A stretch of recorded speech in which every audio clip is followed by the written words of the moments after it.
Estamos então aqui hoje, né, para mais uma aula para os vestibulandos da UniOeste, hoje com a obra de Marília de Dirceu, Lira 1, né, de Tomás Antônio Gonzaga.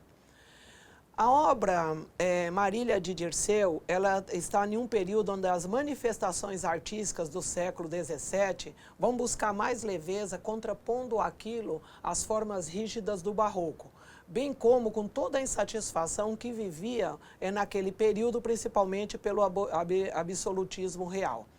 Esse período de maior leveza, de retomada, de retorno à natureza, retomada dos clássicos, denominamos então de arcadismo. E é no arcadismo então que essa obra se enquadra. Vemos então que naquele período, além de uma insatisfação artística, tínhamos também uma insatisfação política, pois no Brasil, ocorrendo a atividade mineradora, né, em Minas Gerais, vão nascer novas necessidades administrativas e financeiras e militares, né, isso sempre ligado à mineração em Minas Gerais. Questões políticas, então, afloram, né, e com isso os poetas árcades, eles também vão estar sempre envolvidos com questões políticas. O arcadismo, nós temos, né, o seu início com o livro intitulado Obras, em 1768, de Cláudio Manuel da Costa. No entanto, o vestibular da UniOeste vem com a obra de Tomás Antônio Gonzaga. O arcadismo, então, contrapõe o barroco, onde dentro do barroco foram construídas igrejas, palácios solenes, né? Por quê? Porque lá no barroco se representava o poder de Deus e o poder do Estado. Com isso, né, caro vestibulando, a primeira coisa, né, ao estudar uma obra, né, em que contexto histórico que ela está, quem é o autor, quais são suas características, porque depois dentro da obra você começa a costurar, começa a tecer isso e começa a encontrar. Então o arcadismo, ele é o quê? Primeiro, a recusa ao barroco. Podemos dizer o seguinte, né, ele é a recusa ao barroco e daí após ele, nós temos o quê? O romantismo. Então, teremos esse contraponto. A arte é ligada ao iluminismo, né, onde temos o racionalismo, a busca da simplicidade que se contrapõe ao barroco, a imitação dos clássicos, que isso vai estar muito claro em cada obra, o retorno à natureza, por conta dessa também da simplicidade, o bucolismo, o pastoralismo, o amor galante, a ausência de subjetividade, até porque estamos falando de racionalidade, e o ressurgimento das academias. Nós vamos ter também a negação, né, de tudo aquilo que era inútil, né, tranca a inutilidade nas expressões latinas, vamos ter também aproveite o dia e o fugir da cidade, ou seja, a vida do campo. Tomás Antônio Gonzaga, que é o nosso autor, é filho de um magistrado brasileiro, isso vai estar muito claro nessa obra que veremos, forma-se em Coimbra e chega em Vila Rica para exercer a procuradoria. Se envolve com a Inconfidência Mineira, no entanto ele é julgado, degredado para Moçambique, onde ele morreu mais tarde. Suas obras, Marílias de Dirceu, que é essa que tem a Lira 1, e Carta de Chilenas, que já é uma obra política. A obra Marília de Dirceu, ela é dividida em 3 partes, antes, durante e depois do seu envolvimento com a Inconfidência Mineira. Alguns autores dizem, né, que ela é dividida apenas em 2 partes. Na primeira parte fica evidente as características do arcadismo, como a exaltação da natureza, o bucolismo, o objetivismo, a racionalidade e a esperança do casamento com a amada. E é nessa parte aí que temos a Lira 1.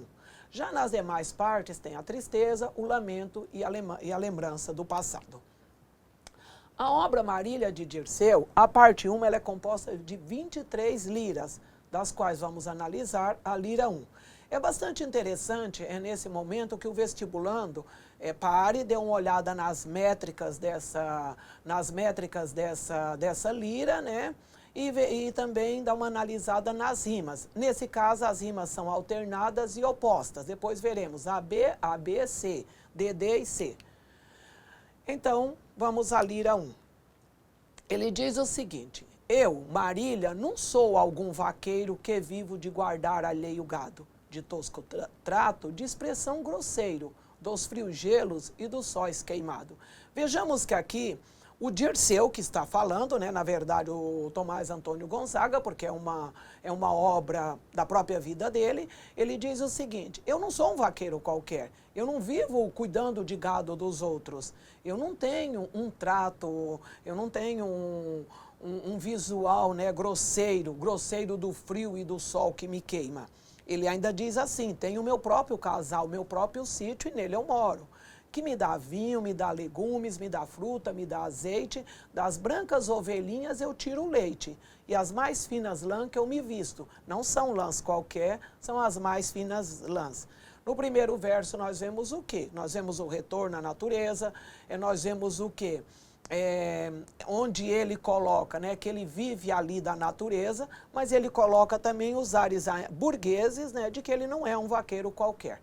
Dos dois últimos versos fica claro assim: graças Marília Bela, graças à minha estrela. Esses dois versos vão se repetir em todas as liras do poema.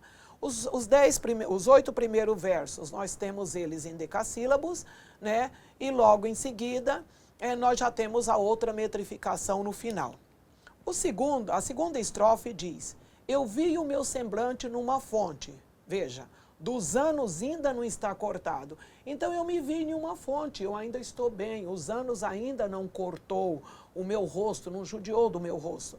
Os pastores que habitam este monte, com tal destreza eu toco a sanfoninha, que inveja até quem me tem o próprio Alceste. Nesse momento aqui ele retoma a mitologia grega, né? Que Alceste, além de ser uma obra, né, é também a dedicação, né, o nome de uma esposa, né, que se dedica em sacrifício, né, e toma o lugar da morte do amado. Então ele diz que até Alceste tem inveja dele. Ao som dela concerto a voz celeste. Nem canto letra que não seja minha. Novamente ele se vangloria dizendo que as letras que ele canta são todas dele. Graças Marília, graças à minha estrela. Mas tenho tantos dotes, aí então ele vai retomando: eu tenho muitos dotes, só apreço lhe dou a você, gentil pastora. Por que pastora? Estamos lembrando do pastoralismo. Depois que teu afeto me segura, que queres do que tenho ser senhora? Tudo que eu tenho você será senhora. É bom, minha Marília, é bom ser dono de um rebanho, mas não é de um rebanho qualquer, que cubra montes e prado, né? Porém, gentil pastora, o teu agrado vale mais que um rebanho e muito mais que um trono. Aí ele diz que apesar de eu ter tudo isso, o teu agrado, o amor de Marília, né, estamos falando do subjetivismo, que mesmo que ele tenha tantos rebanhos que cubram todos os prados, o amor dela vale muito mais que isso. Os teus olhos espalham a luz divina, que a luz do sol em vão se atreve.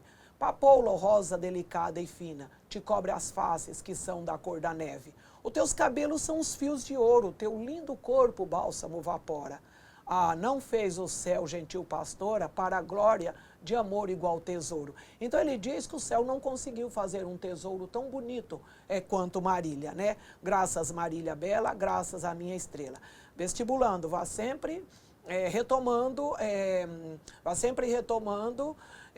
as rimas ali no final, ó. Divina, treve fina, neve, ouro, vapora, pastora, tesouro. Então é necessário retomar a isso, né, e também essa metrificação que cada estrofe apresenta. Leve-me a sementeira muito embora, o rio sobre os campos levantando. Acabe a peste matadora, sem deixar uma reis o nédio gado. Já destes bem, Marília, eu não preciso, não me cega a paixão que o mundo arrasta. Veja, a paixão não me cega, nós estamos falando de racionalismo, que o mundo arrasta. Para viver feliz, Marília basta, que os olhos movas e me dê um sorriso. Ele não precisa de nada, a não ser que a Marília dê um sorriso a ele. Irás divertir-te na floresta, sustentada, Marília, no meu braço. Ali eu descansarei, a quente cesta, dormindo um leve sono em teu regaço. Enquanto a luta joga os pastores, emparelhados correm nas campinas. Tocarei teus cabelos de boninas, nos troncos gravarei os teus louvores. Ele vai correr por todos os campos, né? Em todos os troncos ele estará gravando o nome de Marília. Neste último verso aqui, então, já terminando, ele diz o quê? Depois de nos ferir a mão da morte, aqui está presente o quê? Aqui está presente o racionalismo. Não é um romantismo que eles vão viver felizes para sempre. Ele diz que a morte vai chegar. Ou seja, depois que nos ferir a mão da morte, ou seja, neste monte, ou mesmo que seja em outras terras, em outra serra, nossos corpos terão a sorte de consumir os dois a mesma terra. Então aqui ele já fala que os dois vão estar enterrados ali também juntos. Na campa, rodeado de ciprestes, né? Então ali no campo, ali no, né, ali no cemitério, na lápide, rodeado de ciprestes, lerão essas palavras os pastores. Atenção, vestibulandos. Quem quiser ser feliz nos seus amores, siga os exemplos que nos deram estes. Graças, Marília Bela, graças à minha estrela.